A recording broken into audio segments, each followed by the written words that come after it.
Comment, par des méthodes physiques, déterminer l'avancement de la réaction au cours du temps? Voyons deux méthodes, il y en existe beaucoup d'autres, mais voyons ces deux-là.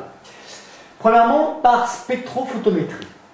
On réalise le mélange entre des ions iodure et peroxyde de sulfate. À l'instant t égale 0, on fait le mélange des deux réactifs et on produit à ce moment-là du diode. On met ce mélange réactionnel dans un spectrophotomètre à t égale 0. Petit à petit, le diode se produit, donc la solution devient de plus en plus jaune. Elle absorbe de plus en plus. On relève l'absorbance au cours du temps et on trace la courbe. Pourquoi l'absorbance au cours du temps va nous donner x de t?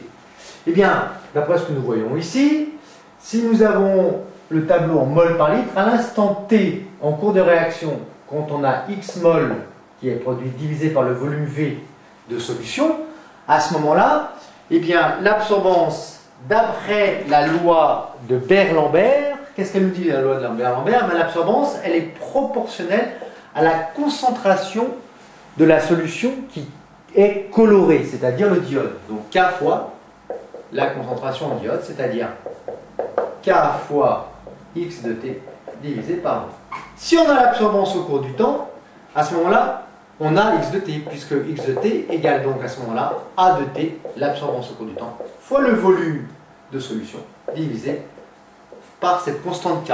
Ceci est une constante, donc on peut dire que X de T est proportionnel à A de T. Bon, ça c'est la méthode par spectrophotométrie.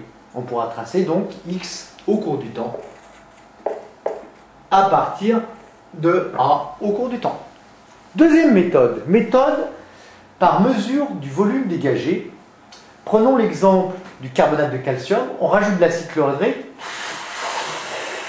dégagement de gaz. Ce gaz va, par l'intermédiaire d'un tube à dégagement, venir remplir une éprouvette graduée. Ici, on pourra déterminer de cette façon-là, en lisant juste les graduations, le volume de CO2 dégagé. Pourquoi ce volume va-t-il nous donner l'avancement au cours du temps? Eh bien, si nous nous plaçons à l'instant T, combien de moles de CO2 avons-nous produit? Eh bien, X de T. D'après la loi des gaz parfaits, nous pouvons dire que la pression en pascal fois le volume de gaz dégagé, CO2, égale le nombre de moles de gaz présents. Eh bien, le nombre de moles de gaz présents, c'est X de T. Ça, c'est le volume de CO2 dégagé à l'instant T, fois R fois T. Le PV égale NRT, la fameuse loi des gaz parfaits, PV égale NRT. N, qu'est-ce que c'est? C'est le nombre de moles de gaz dégagés, et dans ce cas-là, c'est X de T. Donc X de T vaut quoi?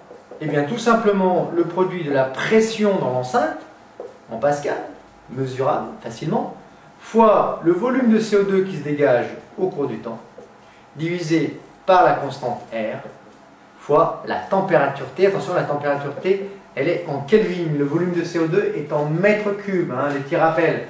La pression est en pascal. X est en quoi? En mol. Attention à toutes ces unités. Donc voici deux méthodes physiques qui nous permettent de déterminer l'avancement au cours du temps et de tracer la courbe X au cours du temps, qui démarre généralement par X égale 0, évidemment, à T égale 0, et qui finit par X final, qui vaut généralement X max, si la réaction est totale, bien sûr. En conclusion, pour effectuer le suivi d'une réaction chimique par des méthodes physiques, on peut mesurer par exemple l'absorbance au cours du temps A de T, la pression du mélange réactionnel P de T, le volume de gaz produit V de T, la conductivité sigma de T au cours du temps.